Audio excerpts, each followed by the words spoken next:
ഞാൻ big boss കാണുന്ന ഒരു വ്യക്തിയല്ല. ഞാൻ 1 കണ്ടിട്ടില്ല, 2 കണ്ടിട്ടില്ല, 3 കണ്ടിട്ടില്ല, 4 കണ്ടിട്ടില്ല. 24 ന്യൂസിലൊക്കെ എപ്പോഴും എൻ്റെ പരസ്യം വരുമായിരുന്നു. ഞാനൊരു ഫേമസ് ആക്ട്രസിൻ്റെ കൂടെ ഒരു പരസ്യം വരുമായിരുന്നു. എന്നിട്ട് എന്നെ ആരും തിരിച്ചറിയുന്നില്ല. പക്ഷെ അതേ സമയത്ത് സമയത്ത് സീസൺ 4 കഴിഞ്ഞപ്പോൾ അതിനകത്തുള്ള എല്ലാവരും അറിയാം. അപ്പൊ ഞാനിത് കാണാറില്ല, പക്ഷെ എല്ലായിടത്തും സംസാരം ഇതാണ്. ഏതാ എനിക്ക് മനസ്സിലാവുന്നില്ലല്ലോ. പക്ഷെ ഇത്ര ഫാൻ ബേസ് അവരൊക്കെ പോയപ്പോ അപ്പൊ ഞാൻ വിചാരിച്ചു എന്താ ശരി, എനിക്കൊന്ന് ബിഗ് ബോസിൽ കയറി അപ്പൊ ഫെയിം കിട്ടുമല്ലോ, അപ്പൊ ആൾക്കാർ അറിയില്ലോ, എന്നിട്ട് നമുക്ക് സിനിമ ചെയ്യാം. അങ്ങനെ ഞാൻ സീസൺ 5 വന്നിട്ടുണ്ട്. അങ്ങനെ സീസൺ 5 കണ്ടപ്പോൾ ഞാൻ ആദ്യം ഞാൻ വിഷ്ണു ജോഷി, റിനോഷനൊക്കെ ആയിരുന്നു. പിന്നെ ഞാൻ ഫുൾ അഖിൽമാരാറിന്റെ ഫാനായി. ഞാൻ ജൂനിയർ ആർട്ടിസ്റ്റ് ആയിട്ട് ചെയ്തിട്ടുണ്ട്. പിന്നെ സ്റ്റണ്ട് മാൻ ആയിട്ട് ബിഗ് ബ്രദർ എന്ന് പറഞ്ഞൊരു മൂവി ഉണ്ടായിരുന്നു. അതിനകത്ത് ഞാൻ മാസ്ക് ഒക്കെ ഇട്ട് ഫൈറ്റ് ചെയ്തിട്ടുണ്ട്. അന്നത്തെ സിദ്ദിഖ് സാറിന്റെ മാനേജർ വിളിച്ചിട്ട് വരാൻ പറഞ്ഞു, അഭിനയിക്കാന്ന് പറഞ്ഞു. അങ്ങനെ ഞാൻ ഭയങ്കര ഹാപ്പി. ലാലേട്ടന്റെ പടത്തിൽ അഭിനയിക്കാൻ പോവാ. അവിടെ ചെന്ന് കഴിഞ്ഞപ്പോഴത്തേക്ക് എല്ലാം ഫൈറ്റ്. ലാലേട്ടൻ്റെ കൂടെ ഫൈറ്റ് തീർന്ന് സീൻ എന്ന് പറഞ്ഞിരുന്നു. ഫൈറ്റ് തുടങ്ങാൻ നേരത്തെ ഇങ്ങനെ നിൽക്കുമ്പോൾ ആ മാസ്റ്റർ ഒരു മാസ്ക് എടുത്തുകൊണ്ട് വന്നിട്ട് തമ്പി ഇത് പോട്ടുപോന്ന് പറഞ്ഞു. എന്നിട്ട് ഞാൻ പിന്നെ എന്തിനാ എന്നെ ഇവിടുന്ന് മൈസൂർ വരെ വണ്ടിയിൽ AC കൊണ്ടുവന്ന് റൂമിൽ നിന്ന് ഇത്രയും എനിക്ക് പൈസയും തന്നു എന്നെ കിട്ടി. ഞാൻ അവിടെ മാസ്ക് ഇട്ട് ഫൈറ്റ് ചെയ്ത് തിരിച്ചു പോയി. ഇപ്പോഴും ആ സിനിമയിൽ എനിക്കേ അറിയത്തുള്ളൂ ആ സീനിൽ ഞാൻ കടന്ന് കറങ്ങി വീഴുന്നത്.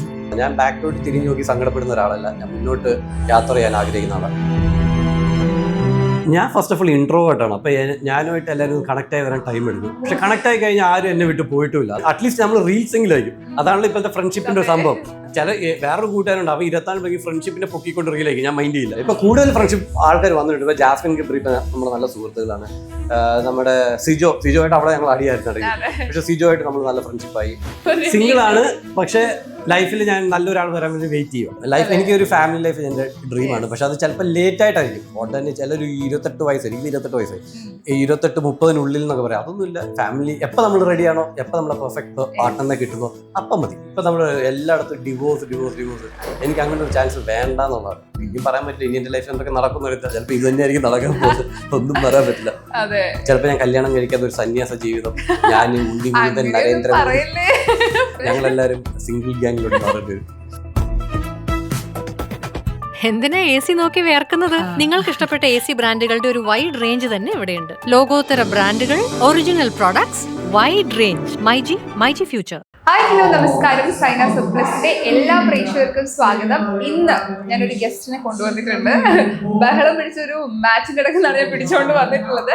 വേറെ ആരുമല്ല, ബിഗ് ബോസ് സീസണില് ഏറ്റവും കൂടുതൽ ഗേൾ ഫാൻസ് ഉള്ള അഭിഷേക് ശ്രീകുമാറാണ്. ഒരുപാട് സ്നേഹത്തോടെ സ്വാഗതം ചെയ്യുന്നു. ഞാന് ഇന്റർവ്യൂ തുടങ്ങാൻ വേണ്ടി പോകുന്ന സമയത്ത്, അല്ലെങ്കിൽ സീസൺ തുടങ്ങിയ സമയത്ത്, അഭിഷേകിന് ഒരുപാട് ഗേൾ ഫാൻസ് ഉണ്ടായിരുന്നു. അതിലൊരാൾ എന്റെ റൂംമേറ്റ് ആയിരുന്നു കേട്ടോ. ആ സമയത്ത് ഭയങ്കര ഇഷ്ടമായിരുന്നു ആളെ. എന്താണ് ഇവിടെ എല്ലാവർക്കും അഭിഷേകിനോട് ഇത്ര ഇഷ്ടം? ഉറപ്പായിട്ടും ഈ ആളുകളുടെ ഒരു ഇഷ്ടമുണ്ടല്ലോ. കാരണം ഒട്ടും പ്രതീക്ഷിക്കാതെ പോകുന്ന സമയത്ത് ഒരു കലിപ്പനായിരുന്നു. നിങ്ങൾക്കൊക്കെ അറിയാം, ആ കുറച്ച് കലിപ്പൊക്കെ ഉള്ള ഒരാള്, അധികം സംസാരിക്കാത്ത ഒരാള്. പക്ഷേ സീസൺ കഴിഞ്ഞ് ഇപ്പൊ ബിഗ് ബോസ് ഇത്ര നാളിന് ശേഷം അഭിഷേകിന് എന്തൊക്കെ മാറ്റങ്ങൾ വന്നു? ശരിക്കും എനിക്കങ്ങനെ പ്രത്യേകിച്ച് മാറ്റമൊന്നുമില്ല. ഞാൻ നേരത്തെ എങ്ങനെയാണോ അതുപോലെ തന്നെയാണ് ബിഗ് ബോസിൽ നിന്നത്. അതുകൊണ്ട് ഇറങ്ങിയപ്പോൾ എനിക്ക് ആകെ ഉണ്ടാകുന്ന വ്യത്യാസം എന്ന് വെച്ചാൽ, ഞാൻ കയറുന്നതിന് മുമ്പ് എന്നെ ആർക്കും അറിയത്തില്ലായിരുന്നു. പക്ഷെ ഇറങ്ങിയപ്പോൾ എനിക്ക് നല്ലൊരു ഫാൻ ബേസ് ഉണ്ട്.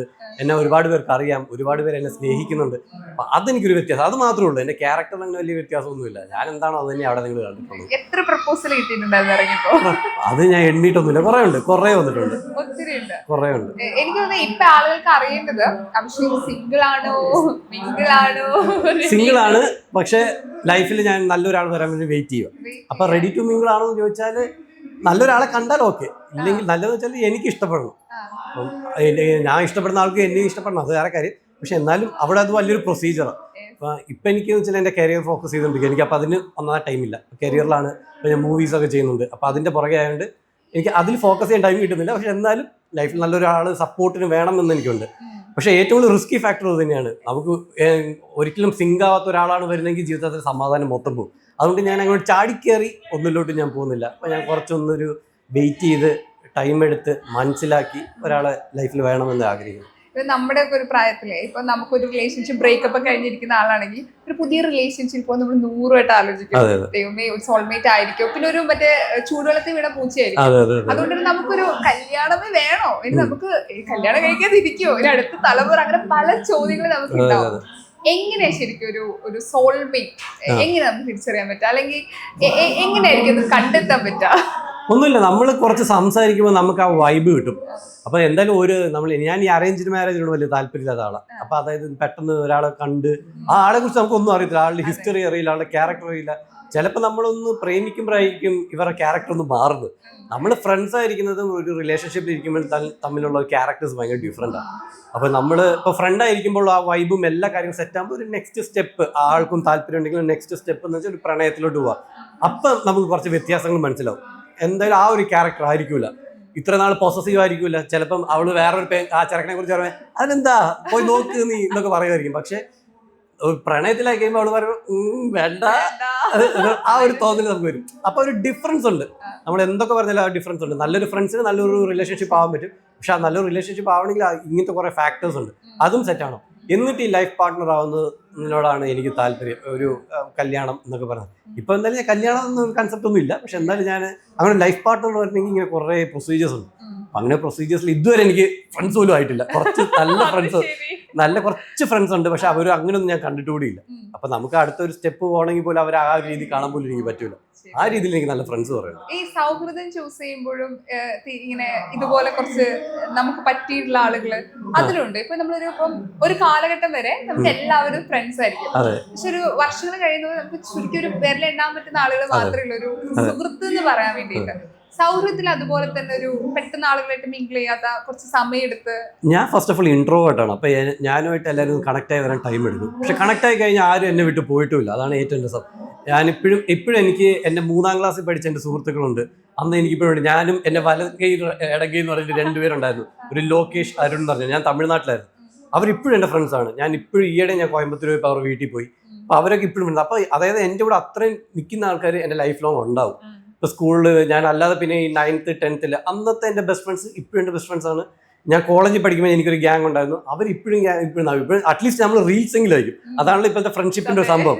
എല്ലാവരും റീൽസ് എങ്കിലും അയച്ച് അതിൽ കൂടെ വരും. ചില വേറൊരു കൂട്ടുകാരുണ്ട്, അവ 24 മണിക്ക് ഫ്രണ്ട്ഷിപ്പിനെ പൊക്കിക്കൊണ്ട് റീലായിരിക്കും. ഞാൻ മൈൻഡ് ചെയ്യില്ല. പക്ഷെ അവൻ്റെ ബെസ്റ്റ് ഫ്രണ്ടാണ്. അതങ്ങനെയാണ്. നമ്മളോ ഈയോടെ ഞാൻ മിസ് ചെയ്യുന്നൊന്നും ആരും അങ്ങനെ പറയില്ല. അപ്പം അങ്ങനെ എനിക്ക് കുറച്ച് ഫ്രണ്ട്സ് ഉണ്ട്. പക്ഷെ എൻ്റെ കൂടെ ആ തിക്ക് ഫ്രണ്ട്സ് ആയവരാരും എന്നെ വിട്ടു പോയിട്ടുമില്ല. അപ്പൊ അങ്ങനെ എനിക്ക് ഇപ്പോഴും എനിക്ക് ഇവിടെ ബിഗ് ബോസ് വന്നതിന് എനിക്ക് കുറച്ച് സുഹൃത്തുക്കൾ കിട്ടി. അവരിപ്പോഴും എൻ്റെ സുഹൃത്തുക്കളാണ്. ചിലരൊക്കെ അതും കഴിഞ്ഞ് വെളിയിൽ പോയി അടി ഉണ്ടാക്കിയ ആൾക്കാരുണ്ട്. പക്ഷെ അങ്ങനെയൊന്നുമില്ല. എനിക്ക് ബെസ്റ്റ് ഫ്രണ്ട്സ് എന്ന് പറഞ്ഞ കുറച്ച് ആൾക്കാരുണ്ടായിരുന്നു. അവരെനിക്ക് ഫ്രണ്ട്സായി. പിന്നെ അത് കൂടാതെ കുറച്ചുകൂടെ ആൾക്കാർ ബിഗ് ബോസിൽ നിന്ന് ഇറങ്ങി കഴിഞ്ഞാൽ വേറെ ക്യാരക്ടേഴ്സ് ഉള്ള എനിക്ക് അഗൈൻസ്റ്റ് ചെയ്യുന്ന ആൾക്കാർ എൻ്റെ ഫ്രണ്ട്സായി. ഞാൻ അങ്ങനത്തെ ഒരാളാണ്. ഫ്രണ്ട്ഷിപ്പ് ടൈപ്പാണ്. അല്ലാത്ത ഞാൻ മൈൻഡ് ചെയ്യാറില്ല. ഇപ്പൊ ബിഗ് ബോസ് സീസൺ ഇപ്പൊ 1 മുതൽ 6 വരെ സീസൺ എടുക്കുകയാണെങ്കിൽ നമ്മൾ ഈ കൂട്ടത്തില് ഏതെങ്കിലും സീസണിൽ ഞാൻ പോയിരുന്നെങ്കിൽ അടിപൊളിയായിരുന്നു അങ്ങനെ തോന്നിയിട്ടുണ്ടോ നമ്മുടെ സീസൺ അല്ലാതെ? ഫസ്റ്റ് ഓഫ് ഓൾ എൻ്റെ ഇത് വെച്ചാൽ നിങ്ങൾക്ക് സ്റ്റോറി അറിയാത്തതുകൊണ്ടാണ്. ഞാൻ ബിഗ് ബോസ് കാണുന്ന ഒരു വ്യക്തിയല്ല. ഞാൻ 1 കണ്ടിട്ടില്ല, 2 കണ്ടിട്ടില്ല, 3 കണ്ടിട്ടില്ല, 4 കണ്ടിട്ടില്ല. അപ്പം ഞാൻ ശരിക്കും പറഞ്ഞാൽ ബിഗ് ബോസോട് വരാന്ന് വെച്ചാൽ ഞാൻ കുറേ സിനിമകൾ ചെയ്യാൻ നോക്കുന്നുണ്ടായിരുന്നു. ഒരു 1-2 പടം. പിന്നെ ഈ TV-യിൽ ഫ്ലവേഴ്സിലും വേറെ ഒരു 24 ന്യൂസിലൊക്കെ എപ്പോഴും എൻ്റെ പരസ്യം വരുമായിരുന്നു. ഞാനൊരു ഫേമസ് ആക്ട്രസിൻ്റെ കൂടെ ഒരു പരസ്യം വരുമായിരുന്നു. എന്നിട്ട് ഞാൻ എന്നെ ആരും തിരിച്ചറിയുന്നില്ല. പക്ഷെ അതേ സമയത്ത് സമയത്ത് സീസൺ 4 കഴിഞ്ഞപ്പോൾ അതിനകത്തുള്ള എല്ലാവരും അറിയാം. അപ്പൊ ഞാനിത് കാണാറില്ല. പക്ഷെ എല്ലായിടത്തും സംസാരം ഇതാണ്. അതിനകത്തുള്ളവരെല്ലാം മുടിഞ്ഞ ഫേമസ്. അപ്പൊ ഞാൻ എവിടെ പോയി പിന്നെ ഒരാളെ കണ്ടോ ഇത് സീസൺ 4 ഇവരൊക്കെ ഏതാ എനിക്ക് മനസ്സിലാവുന്നില്ലല്ലോ. പക്ഷെ ഇത്ര ഫാൻ ബേസ് അവനൊക്കെ പോയപ്പോ അപ്പൊ ഞാൻ വിചാരിച്ചു എന്താ ശരി, എനിക്കൊന്ന് ബിഗ് ബോസിൽ കയറി അപ്പൊ ഫെയിം കിട്ടുമല്ലോ, അപ്പൊ ആൾക്കാർ അറിയില്ലോ, എന്നിട്ട് അപ്പോൾ സിനിമ ചെയ്യാം. അങ്ങനെ ഞാൻ സീസൺ 5 ഒന്ന് കണ്ടത്. അങ്ങനെ സീസൺ 5 കണ്ടപ്പോൾ ഞാൻ ആദ്യം ഞാൻ വിഷ്ണു ജോഷി, റിനോഷനൊക്കെ ആയിരുന്നു. പിന്നെ ഞാൻ ഫുൾ അഖിൽ മാരാറിന്റെ ഫാനായി. എന്നിട്ട് അത് ഞാൻ അഖിലേട്ടനോട് പറഞ്ഞത് ഞാൻ ഫാൻ ബോയ് ആയിരുന്നു ഭയങ്കര. അഖിലേട്ടനാണ് ഫൈനൽ വരെ ഞാൻ വോട്ട് കൊടുത്തതൊക്കെ. അപ്പൊ ആ ഒരു രീതിയിലാണ് മൊത്തം പോയിട്ടില്ല. അപ്പൊ സീസൺ 5 മാത്രമേ ഞാൻ കണ്ടിട്ടുള്ളൂ. അവരുടെ ഗെയിമൊക്കെ കണ്ട് അങ്ങനെയാണ് ഞാൻ സീസൺ 6 വരുന്നത്. സീസൺ 6 ഞാൻ ട്രൈ ചെയ്തു. ഞാൻ അങ്ങോട്ട് വിളിച്ചു. പിന്നെ അവർ ഓഡീഷനൊക്കെ ചെയ്തപ്പോൾ എനിക്ക് നല്ല കഴിവുണ്ടെന്നാണ് പിന്നെ കയറ്റി വിട്ടു. നമ്മളിവിടെ വരെ എത്തി. ഈ ഇറങ്ങിയ സമയത്ത് ഇപ്പൊ അമ്മമാര് ഗേൾസിന് ഏറ്റവും കൂടുതൽ ഇഷ്ടവും ഫാൻസ് ആയി എന്ന് പറഞ്ഞു. ഏതെങ്കിലും ഒരാളെ ഇത്രയും മെസ്സേജസ്, ഒരുപാട് മെസ്സേജസും ഇവരെ പ്രപ്പോസലൊക്കെ വന്നിട്ട് അതിൽ ഏതെങ്കിലും ഒരാൾ ഇപ്പോഴും ഓർത്തിരിക്കുന്ന ആരെങ്കിലും ഉണ്ടോ? ഇഷ്ടംപോലെ പേര് ഞാൻ ഓർത്തിരിക്കുന്നുണ്ട്. എനിക്ക് ഇപ്പോഴും മെസ്സേജ് അയക്കുന്നവരുണ്ട്. അതിനകത്ത് ഒരു പെൺകുട്ടി ഉണ്ട്. അവളുടെ പേരൊന്നും ഞാൻ പറയുന്നില്ല. അവളെ കുറിച്ച് പറഞ്ഞു ഞാനിപ്പോൾ കോളേജ് കഴിഞ്ഞ് ചേട്ടാ ഇത് കഴിഞ്ഞിട്ട് ഞാൻ IAS ഒക്കെ സിവിൽ സർവീസ് പഠിക്കാൻ പോവാ. സിവിൽ സർവീസ് പഠിച്ച് ഞാനൊരു IAS കാരിയായിട്ട് വീട്ടിൽ നിന്ന് ചോദിക്കട്ടെ. ഞാൻ ആദ്യം നീ പഠിക്കും, നീ പഠിച്ച് IAS ആവും, എന്നിട്ട് അത് ബാക്കി ചിന്തിക്കാം എന്ന് ഞാൻ പറഞ്ഞു. പിന്നെ അങ്ങനെ കുറേ പേരുണ്ട് സംസാരിക്കട്ടെ, വീട്ടിൽ സംസാരിക്കാൻ റെഡി ആണെന്നൊക്കെ പറയുന്നുണ്ട്. പക്ഷെ ഞാൻ എപ്പോഴും വെയിറ്റ് ചെയ്യും, നമുക്കത് കഴിഞ്ഞിട്ട് പിന്നെ നോക്കാം എന്നുള്ള രീതിയിൽ. അപ്പൊ അങ്ങനെയെങ്കിലും അവർക്ക് ഹോപ്പ് കൊടുക്കുമല്ല, ഞാൻ പറഞ്ഞു ഇങ്ങനെ ഇപ്പൊ ഞാൻ നോക്കുന്നില്ല ആരെയും എന്ന് പറഞ്ഞ് അങ്ങനെ കുറെ തള്ളി വിട്ടിട്ടുണ്ട്. ശരിക്കും ഈ കലിപ്പന്റെ കാന്താരി അങ്ങനെയൊക്കെ നമ്മൾ വിചാരിച്ചു, കലിപ്പനാണെന്നാണ് നമ്മൾ ശരിക്കും വിചാരിച്ചത്. അല്ല, പക്ഷെ നമ്മളെല്ലാരും തെറ്റിദ്ധരിച്ചെന്ന് പറയാം. പക്ഷെ ഇത്രയും ഭാവം പിടിച്ചൊരു മനുഷ്യനാണെന്ന് നമുക്ക് ഇറങ്ങി കഴിഞ്ഞപ്പോഴാണ് മനസ്സിലായത്. ഇപ്പൊ ഒരു വീഡിയോ ചെയ്യുകയാണെങ്കിൽ ഏതെങ്കിലും ഒരു പെൺകുട്ടിയുടെ റീൽ ചെയ്താൽ അപ്പൊ നമ്മൾ പറയും അത് രസമാണ്. ഞാൻ നോക്കിയപ്പോ ഒരു ദിവസം ന്യൂസ് ചാനലൊക്കെ വന്നിരിക്കുന്നു, അപ്പൊ ഇവർക്കത് വേറെ പണിയില്ലെന്നൊക്കെ ഞാൻ ചിന്തിച്ചു. അതുപോലെ വരാറുണ്ട്. ഞാൻ എൻ്റെ ഫ്രണ്ട്സ് ചിലപ്പം എൻ്റെ സിനിമയിൽ അഭിനയിക്കുന്ന ആക്ട്രസുകളായിരിക്കും, അവർ പറയും എന്തായാലും ചുമ്മാരിക്കെല്ലാം ഒരു റീൽ ചെയ്താലോ എന്ന് പറയും. അപ്പോൾ ഓക്കെ എന്ന് ഞാനങ്ങ് ചെയ്യും. പിന്നെ അല്ലാതെ എൻ്റെ ഫ്രണ്ട്സ് ഉണ്ട്, അവർ ചോദിക്കും. അപ്പം അങ്ങനെ വരുമ്പോഴത്തേക്ക് കുറെ കോൺട്രവേഴ്സീസ് വരും. എല്ലാരും ഇങ്ങനെ ഇവര് തമ്മിൽ ലൈനാ, ഞാൻ ലൈനൊന്നും അടിക്കാൻ ആരാധകരെ ശാന്തരോ ഒന്നുമില്ല, പേടിക്കേണ്ട അവസരമുണ്ട്. നമ്മള് സെലക്ട് ഒക്കെ ചെയ്തിട്ട് എന്തായാലും ഒരു പെൺകുട്ടി വരും. ലൈഫ് എനിക്ക് ഒരു ഫാമിലി ലൈഫ് എൻ്റെ ഡ്രീമാണ്. പക്ഷെ അത് ചിലപ്പോൾ ലേറ്റ് ആയിട്ടായിരിക്കും. ഉടനെ ചിലൊരു 28 വയസ്സായിരിക്കും, 28 വയസ്സായി 28-30 എന്നൊക്കെ പറയാം. അതൊന്നുമില്ല. ഫാമിലി എപ്പോൾ നമ്മൾ റെഡിയാണോ, എപ്പോൾ നമ്മളെ പെർഫെക്റ്റ് പാർട്ട്ണറിനെ കിട്ടുന്നോ അപ്പം മതി. അതിപ്പോ 40 50 കഴിഞ്ഞിട്ട് പിന്നെ കിട്ടിയിട്ട് കാര്യമില്ല, എന്തായാലും കിടക്കട്ടെ. പക്ഷെ ഞങ്ങൾക്ക് ബെസ്റ്റ് ആയിട്ട് ഒരാൾ വരുന്ന സമയത്ത് കല്യാണം അല്ലേ, അത്രേ ഉള്ളൂ. അതില്ലെങ്കിൽ ഞാൻ ഇങ്ങനെ ഒരു സന്യാസ ജീവിതമായിട്ട് പോകും. ഈ റിലേഷൻഷിപ്പ് വാല്യൂനെ കുറിച്ച് നമ്മൾ എപ്പോഴും ഇന്നത്തെ കാലത്ത് പ്രത്യേകിച്ച് ഇപ്പൊ നമ്മൾ പലതരത്തിലുള്ള നമ്മളൊക്കെ കേട്ടുള്ള റിലേഷൻഷിപ്പിനെക്കാട്ടും പുതിയ പേരുകളില് പുതിയ രീതികളിലാണ് വരിക. അത്തരം റിലേഷൻഷിപ്പിനൊരു വാല്യൂ എങ്ങനെയാ അഭിഷേക് അതിനെ കാണുന്ന രീതി? ഞാൻ കാണുന്നത് ഇപ്പോഴും മറ്റേ ആത്മാർത്ഥ പണ്ടത്തെ ആ പൈങ്കിളി പ്രണയം ഇഷ്ടപ്പെടുന്ന ആൾക്കാരുണ്ട്. ഞാനത് ഇഷ്ടപ്പെടുന്ന ഒരാളാണ്. ഞാൻ അങ്ങനെ ആയിരുന്നു. എൻ്റെ കോളേജ് ടൈമിലൊക്കെ എനിക്കൊരു പ്രണയം ഉണ്ടായിരുന്നു. എനിക്ക് ഭയങ്കര പൈങ്കിളി പ്രേമമായിരുന്നു. പോകാൻ നേരത്തൊക്കെ ഒരുപാട് പേര് വന്നിട്ട് പറഞ്ഞു ഇതുപോലെ പ്രേമമാണ് ഞങ്ങൾ ആഗ്രഹിച്ചിരുന്നത് കോളേജ് ലൈഫിൽ. അപ്പോൾ അത് അങ്ങനെയൊക്കെ ആയിരുന്നു എൻ്റെത്. എനിക്കതാണ് ഇഷ്ടം. മറ്റേനോട് അത് പെട്ടെന്ന് ആ എക്സൈറ്റ്മെന്റ് പോകും. എനിക്ക് എക്സൈറ്റഡ് ആയി ലൈഫ് ലോങ് ആ കൊണ്ടുവന്ന ആ ഒരു എക്സൈറ്റ്മെന്റ് ആണ്. പിന്നെ അവരോടുള്ള ആ വൈബ് ഇത്.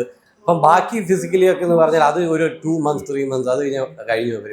പിന്നെ നമ്മുടെ ആ മുമ്പോട്ട് ആ റിലേഷൻഷിപ്പിനെ കൊണ്ടുവന്ന് അവരായിട്ടുള്ള ഫ്രണ്ട്ഷിപ്പ്, ആ ബോണ്ടിങ്, ആ വൈബ് അതായിരിക്കും നമ്മളെ മുന്നോട്ടുണ്ട്. അപ്പം അതുകൊണ്ടാണ് ഞാൻ മെയിൻലി ഇത് പറയുന്നത്. ഫ്രണ്ട്ഷിപ്പായി റിലേഷൻഷിപ്പിലായി അങ്ങനെയൊക്കെ ഞാൻ നോക്കത്തുള്ളൂ. ഇല്ല പിന്നെ ഇപ്പൊ നമ്മള് എല്ലായിടത്തും ഡിവോഴ്സ് എനിക്ക് അങ്ങനെ ഒരു ചാൻസ് വേണ്ട എന്നുള്ളതാണ്. പിന്നെയും പറയാൻ പറ്റില്ല, ഇനി എന്റെ ലൈഫിൽ എന്തൊക്കെ നടക്കുന്ന ചിലപ്പോൾ ഇത് തന്നെയായിരിക്കും നടക്കാൻ പോകുന്നത്, ഒന്നും പറയാൻ പറ്റില്ല. ചിലപ്പോൾ ഞാൻ കല്യാണം കഴിക്കാത്ത ഒരു സന്യാസ ജീവിതം, ഞാൻ ഉണ്ണിമൂന്തൻ നരേന്ദ്രമോദി, ഞാൻ ഉണ്ണിമൂന്തൻ നരേന്ദ്രമോദി യോഗി, ഞങ്ങളെല്ലാരും സിംഗിൾ ഗ്യാങ്ങിലോട്ട് മാറേണ്ടി വരും. എനിക്കത് ഇപ്പം നമ്മള് പെൺകുട്ടികൾ ഒരു പ്രായം കഴിഞ്ഞ് കഴിഞ്ഞാൽ കല്യാണം കഴിക്കുന്നില്ലേ ചോദിക്കും. ഇത് നമ്മള് വീട്ടില് പറയുന്ന സമയത്തുള്ള റിയാക്ഷൻ ഭീകരായിരിക്കും. പക്ഷെ ഒരു ആൺകുട്ടിയെക്കാളും പെൺകുട്ടിക്ക് നിങ്ങൾക്കൊരു സ്പേസ് ഉണ്ട്, ഒരു ടൈം എടുക്കാനുള്ള ഒരു ചാൻസ് ഉണ്ട് എന്ന് തോന്നുന്നുണ്ടോ? ഉണ്ട്. പെൺപിള്ളേരെ എനിക്കൊന്ന് 25-26 ആകുമ്പോഴത്തേക്ക് വീട്ടുകാർ തുടങ്ങുന്നുണ്ട്. പിന്നെയും എനിക്കൊന്ന് ഒരു 30 വരെയൊക്കെ ഇപ്പൊ വീട്ടുകാർ സമ്മതിക്കുന്നത് ഞാൻ കണ്ടിട്ടുണ്ട്. 30-അപ്പുറത്തോട്ട് ഞാൻ പോകുന്നത് ഞാൻ കാണാറില്ല. പിന്നെ 30-അപ്പുറത്തോട്ട് ഞാൻ കല്യാണം കഴിക്കുന്നില്ല എന്ന് പറഞ്ഞ് നിൽക്കുന്ന പെൺകുട്ടികളെ ഞാൻ കണ്ടുള്ളൂ. അതിനുള്ളിൽ തന്നെ എല്ലാവരും മിക്കവാറും കഴിയും. ആൺപിള്ളേർക്ക് ഇപ്പൊ എന്റെ വീട്ടിൽ ഇത് പറഞ്ഞ പേരോട് പറഞ്ഞു ഒരു 32 കഴിഞ്ഞിട്ട് ചിന്തിച്ചാൽ ഞാൻ തന്നെ ഒരു 30 പ്രതീക്ഷിച്ചു. അപ്പൊ 32 എക്സ്ട്രാ. അപ്പൊ എന്നോട് പറഞ്ഞു നീ സിനിമയിലൊക്കെ പോവല്ലേ, നിന്റെ ഫാൻസിന് ഒരു വിഷമം തോന്നുന്നുണ്ടോ? എനിക്കില്ലാത്ത കരുതലുള്ള എന്റെ വീട്ടുകാർക്ക്. അപ്പൊ ഞാനൊരു വിചാരിച്ച ഒരു 30 ആകുമ്പോഴത്തേക്ക് വീട്ടുകാർ നിർബന്ധിക്കുക. അപ്പൊ അതൊക്കെ കഴിഞ്ഞിട്ട് പതുക്കെ വേണേ നോക്കാം, എന്നിട്ട് വേണേ ആ സമയത്ത് ചിന്തിക്കാം. ഇതൊരു എന്നോട് 32 ആവാതെ സംസാരിക്കുന്നില്ല. ഇത് എന്തൊരു വീട്ടുകാർ ഇതൊക്കെ അങ്ങനെയൊക്കെ ചിന്തിക്കും. അതേ ഉള്ളൂ. വൈകിട്ടൊക്കെ നമുക്ക് നമ്മുടെ കറക്റ്റ് ഒരു പേഴ്സണെ കിട്ടും. അതാണ് ഇപ്പം ഞാനിപ്പോ ഇങ്ങനെ പറഞ്ഞെങ്കിലും എനിക്ക് അങ്ങനെ ഏജ് ഒരു ഇതല്ല. എനിക്ക് കുറച്ചുകൂടി ആൾക്കാരായിട്ട് ഞാൻ പറഞ്ഞില്ലേ ആ ഒരു കണക്ഷൻ ഫീൽ ചെയ്യണം. കണക്ഷൻ ഇല്ലെങ്കിൽ എനിക്ക് വേറെ ഒന്നും ശരിയാവില്ല. പിന്നെ നമ്മൾ ആ കണക്ഷൻ ഫീൽ ചെയ്തില്ല വേറൊരാൾ വരുമ്പോൾ നമുക്ക് അവരോട് അട്രാക്ഷൻ തോന്നും. അതാണ് നമ്മുടെ ഈ സമൂഹത്തിൽ കുറേയൊക്കെ നടക്കുന്നത്. ഒരു റിലേഷൻഷിപ്പ് തന്നെ ഇരിക്കുമ്പോൾ അടുത്ത റിലേഷൻഷിപ്പ് അവർക്ക് ഇവിടെ ഒരു കണക്ഷൻ കിട്ടാത്തതുകൊണ്ടാണ് അവർ പോകുന്നത്. പക്ഷെ അങ്ങനെ പോകാൻ പാടില്ല. പക്ഷെ അത് എന്തുകൊണ്ടാണ് കറക്റ്റ് ആളെ ചൂസ് ചെയ്യാത്തതുകൊണ്ടാണ് നമ്മൾ. എനിക്കൊന്ന് 90s 2K കിഡ്സ് എന്നൊക്കെ പറയാറില്ലേ, നമ്മള് 90s ഒക്കെ ഞാനിത് പറയുമ്പോ ഇപ്പൊ ആൾക്കാർ എന്നോട് പറയും ഞാൻ തന്ത വൈബാന്ന് പറയും. എന്നാലും കുഴപ്പമില്ല, നമ്മൾ മെച്യൂരിറ്റി ലെവൽ കൂടുതൽ ആൾക്കാർ നമ്മൾ തന്ത വൈബ്. അത് ഞങ്ങൾക്ക് വിഷമമുണ്ടായിരുന്നു. പിന്നെയാണ് എനിക്ക് നല്ല കുട്ടി ജ്യൂസാണ് പറഞ്ഞത്, ഈ മെച്യൂരിറ്റി ഉള്ളവരാണ് തന്ത വൈബ് തള്ള വൈബ് എന്നൊക്കെ പറയാറ്. അതിൽ നമ്മൾ ഭയങ്കര മെച്യൂർഡ് ആയിട്ടുള്ള പീപ്പിൾ ആണ്. ഇപ്പം ബിഗ് ബോസ് വരുന്ന പല റീസൺ കൊണ്ട് ബിഗ് ബോസിൽ വരുന്ന ആളുകളുണ്ടല്ലോ. അപ്പൊ ഒരു സിനിമയാണ് സ്വപ്നം കണ്ടത്, അതുവരെ ബിഗ് ബോസ് ഒന്നും കണ്ടിട്ടില്ല. ബിഗ് ബോസ് ഇറങ്ങിയതിന് ശേഷം പിന്നെ അടുത്തത് കാണാൻ അല്ലെങ്കിൽ അടുത്ത ബിഗ് ബോസ് ഒരു ഫാൻ ആയിട്ട് മാറിയിട്ടുണ്ടോ? അല്ലെങ്കിൽ ഇനി മറ്റേ തമിഴിലോ ഇംഗ്ലീഷിലോ? ഞാൻ പറഞ്ഞില്ല, ബിഗ് ബോസിൽ പോയത് തന്നെ ഞാൻ ആ ഫെയിം കിട്ടി അടുത്ത എൻ്റെ മൂവീസ് കോൺസെൻട്രേറ്റ് ചെയ്യാൻ വേണ്ടിയാണ്. അത് കിട്ടി. ഞാൻ ഇനി അതിൽ തൂങ്ങി പിടിച്ചോണ്ടിരിക്കുന്ന കാര്യമില്ല. പിന്നെ ഇതൊക്കെ ഇവര് ഫ്രണ്ട്സ് ആണ്, ഞാൻ ഈ അസോസിയേഷനിലൊന്നും ഇല്ലായിരുന്നു. ഇവരെന്നെ വിളിച്ചിട്ട് എനിക്ക് ഇല്ല ഞാനൊരു പ്രശ്നമൊക്കെ ഉണ്ടാക്കിയതാ. ഞാനൊരു നമ്മുടെ അഖിലേട്ടൻ്റെ ഒരു സലൂണിന്റെ ഇനാഗ്രേഷന് പോയിട്ട് ഇവർക്ക് ഇന്റർവ്യൂ കൊടുത്തതാ. തൻ്റെ ഇടമുള്ളവർ കാണിക്കട്ടെ, എന്നെ വിളിച്ചിട്ടില്ല എന്നൊക്കെ പറഞ്ഞിട്ട് എനിക്ക് താല്പര്യമില്ല എന്നൊക്കെ പറഞ്ഞു. പക്ഷെ ഇവര് ഇപ്പൊ സായി സിജോ ഇവരൊക്കെ ഞാൻ നല്ല കൂട്ടാം. ഇവര് പറഞ്ഞാൽ ബാള ക്രിക്കറ്റ് കളിക്കാടാ, ഫണ്ണല്ലേടാ, അങ്ങനെ ശരി എന്തായാലും പിന്നെ എന്തായാലും വീട്ടിൽ ഇരിക്കുമല്ലോ, എന്നാൽ പിന്നെ വന്ന് അവരുടെ കൂടെ കളിക്കാം എന്ന് ചിന്തിച്ച് ഞാൻ വന്നു. അതേ ഉള്ളൂ. അപ്പം അതേ ഉള്ളൂ. അതുകൊണ്ടാണ് ഞാൻ ഇപ്പൊ ഈ ഒരു ബിഗ് ബോസ് ആണ് എൻ്റെ ഇതുള്ളത്. അല്ലാത്ത പക്ഷേ എനിക്ക് ഇതിനകത്തൊന്നും താല്പര്യമില്ല. ഞാൻ അടുത്ത സീസൺ ചിലപ്പോൾ എൻട്രി കാണും. ആരൊക്കെ വന്നു, എൻ്റെ കുറെ ഫ്രണ്ട്സ് ട്രൈ ചെയ്തിട്ടുണ്ട്. അപ്പൊ അവർക്കൊക്കെ ഇന്റർവ്യൂവും കാര്യങ്ങളൊക്കെ കഴിയുന്നുണ്ട്. അപ്പം അവരൊക്കെ കയറുന്നുണ്ടോ ഇല്ലയോ, കയറിയാൽ തന്നെ എങ്ങനെ ഉണ്ടെന്ന് ജസ്റ്റ് അവരുടെ എൻട്രി ആണ്. ഞാൻ അല്ലാതെ കാണാൻ പോകുന്നില്ല. നമ്മൾ അവിടെ തന്നെ സ്റ്റിക്ക് ഓൺ ചെയ്യാതെ മുമ്പോട്ട് പോവുക, അതാണ് എൻ്റെ മോട്ടോ. അപ്പൊ അങ്ങ് മുമ്പോട്ട് പോവുക. അപ്പൊ എനിക്ക് കുറെ മൂവീസ് വന്നിട്ടുണ്ട്, ഞാൻ കുറെ കമ്മിറ്റ് ചെയ്തിട്ടുണ്ട്. അപ്പൊ അതിലോട്ട് ഇങ്ങനെ പതുക്കെ കയറുക. അപ്പൊ അടുത്ത മാസം ഒരു പടം റിലീസുണ്ട്. അപ്പൊ അതിൽ നിന്ന് ഇങ്ങനെ സ്റ്റെപ്പായിട്ട് കയറി പോകാന്നുള്ളത്. ഞാൻ ബാക്കിലോട്ട് തിരിഞ്ഞു നോക്കി സങ്കടപ്പെടുന്ന ഒരാളല്ല. ഞാൻ മുന്നോട്ട് യാത്ര ചെയ്യാൻ ആഗ്രഹിക്കുന്ന ആളാണ്. അതേ ഉള്ളൂ. ഈ ബിഗ് ബോസ് വന്നിട്ട് മാറ്റങ്ങൾ സംഭവിച്ചല്ലേ? നല്ലൊരു ഡിസിഷൻ ആയിരുന്നു. ഉറപ്പായിട്ടും. ഞാൻ ബിഗ് ബോസ് ശരിക്കും പറഞ്ഞാല് 2 രീതിയിലാണ് വരാറ്. ഒന്നെങ്കിൽ ഒരു പോസിറ്റീവ് ഇമേജ്, ഇല്ല നെഗറ്റീവ് ഇമേജ്. എൻ്റെ ഏതോ ഭാഗ്യത്തിൽ ഞാൻ പോസിറ്റീവ് ഇമേജോടെ ഇറങ്ങി. ആൾക്കാർക്ക് എൻ്റെ ക്യാരക്ടർ ഇഷ്ടപ്പെട്ടു, ഞാൻ നിന്ന രീതി ഇഷ്ടപ്പെട്ടു. എന്നാലും ബിഗ് ബോസ് എന്ന് പറയുമ്പോൾ ഒരു കണ്ടസ്റ്റന്റ് ഒരു ഹേറ്റേഴ്സ് ഉണ്ടാവും. ആ ഹേറ്റേഴ്സ് എനിക്കുണ്ട്. പക്ഷെ എന്നാലും എനിക്ക് ഇത്ര സപ്പോർട്ടേഴ്സ്, ഞാനൊരു വൈൽഡ് കാർഡായിട്ട് അവിടെ വരെ വന്നില്ലേ. അപ്പോൾ അത് ഒരു ഫെയിം ഇല്ലാത്ത ഒരാളാണ് വൈൽഡ് കാർഡായിട്ട് വന്നത്. എന്നിട്ട് അവിടെ നിന്നാണ് ഞാൻ മേലോട്ട് കയറിപ്പോയത്. അപ്പോൾ അതുകൊണ്ട് എനിക്ക് ആ ഒരു വ്യത്യാസം. ഇപ്പൊ ബിഗ് ബോസിന് ഇറങ്ങി കഴിഞ്ഞിട്ട് അവിടെ ഭയങ്കര സൗഹൃദമായിട്ട് തിരിച്ചു വന്നിട്ട് അത്ര സൗഹൃദം കീപ്പ് ചെയ്ത ആളുകൾ ഇപ്പോഴുണ്ടാവും? അങ്ങനെ ഇല്ല. ഞാൻ അല്ലാതെ പൂജയായിട്ട് ഫ്രണ്ട്ഷിപ്പ് ഉണ്ടായിരുന്നു, ഇപ്പോഴും ഉണ്ട്. സിബിൻ ചേട്ടനായിട്ട് ഫ്രണ്ട്ഷിപ്പ് ഉണ്ട്, സായിയുമായിട്ട് ഫ്രണ്ട്ഷിപ്പ് ഉണ്ട്, നന്ദനയായിട്ട് ഫ്രണ്ട്ഷിപ്പ് ഉണ്ട്, ഋഷി, അൻസിബ് അവരുമായിട്ട് ഇപ്പോഴും ഫ്രണ്ട്ഷിപ്പ് ഉണ്ട്. അല്ലാതെ ഞാൻ അങ്ങനെ ഒന്നും വേറെ ആരും ഇല്ല. ഇപ്പൊ കൂടുതൽ ഫ്രണ്ട്ഷിപ്പ് ആൾക്കാർ വന്നിട്ടുണ്ട്. ഇപ്പൊ ജാസ്മിൻ ഗബ്രി ഇപ്പൊ നമ്മുടെ നല്ല സുഹൃത്തുക്കളാണ്. നമ്മുടെ സിജോയായിട്ട് അവിടെ ഞങ്ങൾ അടിയായിരുന്നു അറിയും. പക്ഷെ സിജോയായിട്ട് നമ്മൾ നല്ല ഫ്രണ്ട്ഷിപ്പായി. വേറെ ആരുമില്ല. ഇവരൊക്കെ ഫ്രണ്ട്സായി, അങ്ങനെ ഫ്രണ്ട്സായി. അല്ലാതെ എന്റെ ഫ്രണ്ട്ഷിപ്പിൽ നിന്ന് പുറത്തോട്ട് ആരും പോയിട്ടില്ല. ഇപ്പൊ ഭയങ്കര ക്ലീൻ ആയിട്ടുള്ള ഒരാൾ, അതായത് ഫീൽ ചെയ്യുന്ന കാര്യങ്ങൾ അതുപോലെ റിയാക്ട് ചെയ്യുക. ചിലപ്പോൾ അത് ഏറ്റവും കൂടുതൽ പ്രശ്നങ്ങളായിരിക്കും വരിക, അല്ലെങ്കിൽ ആൾക്ക് ഇഷ്ടപ്പെടാത്ത രീതിയാ. എപ്പോഴെങ്കിലും തോന്നിയിട്ടുണ്ട് അത് മാറ്റാം, അല്ലെങ്കിൽ ഞാനായിട്ട് ഇരുന്നാൽ പോലെ. അത് ഇഷ്ടപ്പെടുന്ന ആൾക്കാരുണ്ട്, അത് ഇഷ്ടപ്പെട്ടില്ലെങ്കിൽ ഇല്ല. അതാണ് ഞാൻ. അഭിഷേക് ശ്രീകുമാർ എന്ന വ്യക്തി അതാണ്. നിങ്ങൾക്ക് ഞാനിപ്പോ പറഞ്ഞ കുറെ കാര്യങ്ങൾ ഇഷ്ടമല്ലെങ്കിൽ അത് അഭിഷേക് എന്ന് പറയുന്ന വ്യക്തി അതാണ്. അപ്പൊ നിങ്ങൾക്ക് എന്നെ ഇഷ്ടമല്ലതാണ് അർത്ഥം. അപ്പം ബാക്കി കാര്യങ്ങൾ. പക്ഷെ അതേ സമയത്ത് ഞാനെന്ന വ്യക്തി ഇഷ്ടപ്പെടുന്ന ആൾക്കാരുണ്ട്. എന്നോട് പലരും ചോദിച്ചു, എന്താ ബിഗ് ബോസിനകത്ത് ഞാൻ ഫുൾ ടൈം മറ്റേ ജീൻസും ഷർട്ടും ഇട്ടുണ്ടായിരുന്നത്. അവിടെ ഇരിക്കുമ്പോൾ എല്ലാവരും എന്നെ കളിയാക്കും, ഇങ്ങനെയാണോ ഈ ചൂട് പിടിച്ച ജീൻസ് നീ രാവിലെ തൊട്ട് രാത്രി വരെ ഇടുന്നതെന്നൊക്കെ. എനിക്കത് ഇഷ്ടമാണ്, ഞാൻ ഇട്ടുകൊണ്ടിരുന്നു. ഇറങ്ങിയപ്പോൾ അതിന് കുറേ പേര് സപ്പോർട്ട് ചെയ്തു. നല്ല രീതിയായിരുന്നു, നല്ല വൃത്തിയുള്ള ഡ്രസ്സ് ഇട്ടുകൊണ്ടിരുന്നു. അഭിഷേക് രാവിലെ കുളിച്ച് റെഡിയായിട്ട് എവിടെ പോകാൻ നിൽക്കുന്ന പോലെ ഉണ്ടായിരുന്നു എന്നൊക്കെ പറഞ്ഞിട്ട് അങ്ങനെ പറഞ്ഞു. അപ്പം അത് ഞാൻ അങ്ങനെയാണ്. അതേസമയത്ത് ഞാൻ വീട്ടിൽ 3/4 ആയിരിക്കും ഇടുന്നത്. പക്ഷെ അവിടെ ചെല്ലുമ്പോൾ എനിക്ക് ഇത് ഇട്ടാൽ മതി എന്ന് തോന്നി ഞാൻ ഇട്ടു. അതിന് ശരിയും തെറ്റുകളും ഞാൻ നോക്കിയില്ല. എനിക്ക് അത് നോക്കേണ്ട കാര്യമില്ല. എൻ്റെ മനസ്സ് എന്താണോ പറഞ്ഞത് ഞാൻ അതേ ഫോക്കസ് ചെയ്ത് പോയിട്ടുള്ളൂ. ഇപ്പൊ അതുകൊണ്ടാണ് ഞാൻ ഇവിടെ വരെ വന്നിരിക്കുന്നത്. ഇല്ലെങ്കിൽ ഞാൻ വല്ല ഏതെങ്കിലും കമ്പനിയിൽ ജോലിക്ക് കയറി ഏതെങ്കിലും അങ്ങനെ പോയേനെ. എനിക്ക് അതുപോലെ പ്രോബ്ലംസ് ഒക്കെ ബാക്ക്ഗ്രൗണ്ടിലുണ്ടായിരുന്നു. പക്ഷെ അതേ സമയത്ത് എനിക്ക് ഇതായാൽ മതി, ഒറ്റ ചിന്ത. അതിനുവേണ്ടി യാത്ര ചെയ്തു, അതിനുവേണ്ടി റിസ്ക് എടുത്തു, അതുകൊണ്ട് ഇവിടെ വരെ വന്നു. അങ്ങനെ പോയിക്കൊണ്ടിരിക്കുക. ഇന്നും ചിലപ്പോൾ ഇപ്പം നമ്മളൊരു സിനിമ ഫീൽഡായിട്ട് ബന്ധപ്പെട്ട് ജോലി ചെയ്യുന്നുണ്ട്, ഒത്തിരി ആളുകളെ കാണാറുണ്ട്. അതിപ്പം ഡയറക്ടർ ആവണം, അല്ലെങ്കിൽ സിനിമ ചെയ്യണം, നായകനായി വരണം എന്നിട്ട് അങ്ങനെയുള്ള ഒരുപാട് വർഷങ്ങൾക്ക് ശേഷം ആവാൻ പറ്റാത്ത ആളുകൾ സ്ട്രഗിൾ ചെയ്യുന്ന ഒത്തിരി ആളുകളെ കാണാറുണ്ട്. അപ്പൊ അത് ചിലപ്പോൾ അവർക്ക് ഇഷ്ടപ്പെട്ട ജോലി അല്ലെങ്കിൽ ഫാമിലി ലൈഫ്, നല്ല കുടുംബത്തിനൊക്കെ വേണ്ടാന്ന് വെച്ച് അവർ ഇപ്പോഴും സ്ട്രഗിൾ ചെയ്യുന്ന ആളുകളുണ്ട്. ആ കൂട്ടത്തിൽ സ്ട്രഗിൾ ചെയ്ത് വന്നൊരു ഞാൻ ഉറപ്പായിട്ടും 5 വർഷം ഇതിന്റെ പുറകെ ആളാണ്. ഞാൻ ബിടെക് കഴിഞ്ഞിട്ട് നേരെ വീട്ടിൽ നിന്ന്, ചെങ്ങന്നൂർ എൻ്റെ വീട്, അവിടെ നിന്ന് ഞാൻ ബസ് കയറി നേരെ എറണാകുളം വന്നു. എറണാകുളം വന്നിട്ട് എന്ത് ചെയ്യണമെന്ന് എനിക്കറിയാൻ മേല, അങ്ങനെ ഇരിക്കുമായിരുന്നു. അപ്പോഴാണ് ഒരു സിനിമയിൽ ഒരു കോർഡിനേറ്ററിനെ പരിചയപ്പെടുന്നത്. അപ്പോൾ പുള്ളി പറഞ്ഞു ഇങ്ങനെ ജൂനിയർ ആർട്ടിസ്റ്റായിട്ട് വരാൻ. അവിടെ ഞാൻ ജൂനിയർ ആർട്ടിസ്റ്റായിട്ട് പറഞ്ഞു. ഞാൻ ഏകദേശം 20 പടത്തിൽ മേലെ ജൂനിയർ ആർട്ടിസ്റ്റായിട്ട് പോയിട്ടുണ്ട്. അതേസമയത്ത് ഇപ്പോഴും അന്ന് എനിക്ക് ഉണ്ടായത് കുറേ ആൾക്കാരുണ്ട്. അവരൊക്കെ പിക്കാറും നിർത്തി അവരവരുടെ പാട്ടിന് പോയി. പക്ഷെ അപ്പോഴും ഞാൻ ട്രൈ ചെയ്തുകൊണ്ടേയിരുന്നു. ഞാൻ ജൂനിയർ ആർട്ടിസ്റ്റായിട്ട് ചെയ്തിട്ടുണ്ട്. പിന്നെ സ്റ്റണ്ട് മാനായിട്ട് ബിഗ് ബ്രദർ എന്ന് പറഞ്ഞൊരു മൂവി ഉണ്ടായിരുന്നു. അതിനകത്ത് ഞാൻ മാസ്ക് ഒക്കെ ഇട്ട് ഫൈറ്റ് ചെയ്തിട്ടുണ്ട്. പിന്നെ എനിക്കൊന്ന് കുറേ പരസ്യം ചെയ്തിട്ടുണ്ട്.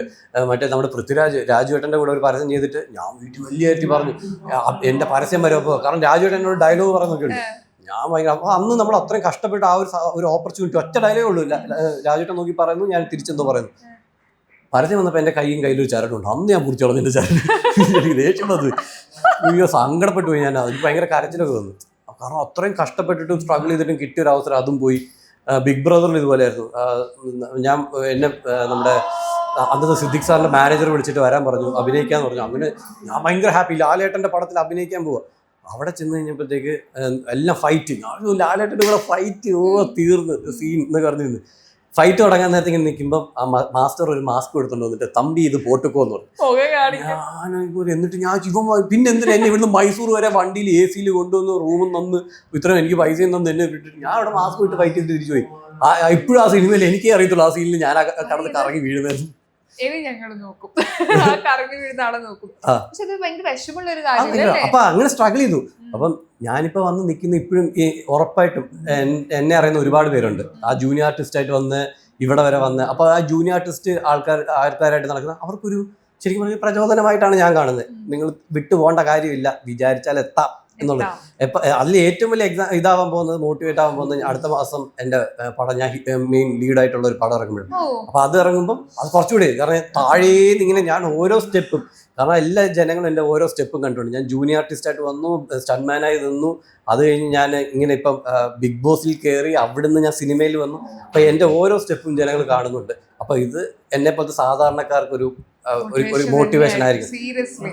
പക്ഷെ അത് ലൈഫിൽ ഒരു വലിയ അച്ചീവ്മെന്റ് ആണ് അല്ലേ? നമ്മൾ വേണമെങ്കിൽ നമുക്ക് 2 ദിവസത്തിന് തിരിച്ചു പോയവരുണ്ട്, ഒരുപാട് പേര് പോയവരുണ്ട്, എനിക്കറിയാം. പക്ഷെ അതൊരു ഇത് കേൾക്കുമ്പോൾ ഞങ്ങൾക്ക് ഒരുപാട് സന്തോഷമാണ്. ആ സിനിമക്ക് വേണ്ടി ഞങ്ങൾ കാത്തിരിക്കുകയാണ്. റിലീസ് എപ്പോഴാണ്? അടുത്ത മാസം ലാസ്റ്റ് 3rd വീക്കിൽ. സിനിമയുടെ പേര് മിഡ്നൈറ്റ് ഇൻ മുള്ളൻകൊല്ലി. അഖിൽമാരാറൊക്കെ ഉണ്ട്, ഞാനുണ്ട്. അഖിൽമാരാന്റെ ആദ്യത്തെ മൂവി, എന്റെ 3rd മൂവിയാണ്. ഞാൻ മൂവി ചെയ്തിട്ടുണ്ട്, ആരും കണ്ടിട്ടില്ലെന്ന്. പക്ഷെ ഇതെന്തായാലും ഞങ്ങൾ എല്ലാവരും കാണാൻ വരും. ഈ സിനിമയുടെ കൂടി ലൈഫ് ഒന്ന് മാറി മറിയട്ടെ ഞാൻ വിഷ് ചെയ്യാണ്. അപ്പൊ എല്ലാവിധ ആശംസകളും നേരാണ്. Thank you so much. സംസാരിക്കാൻ പറ്റിയില്ല.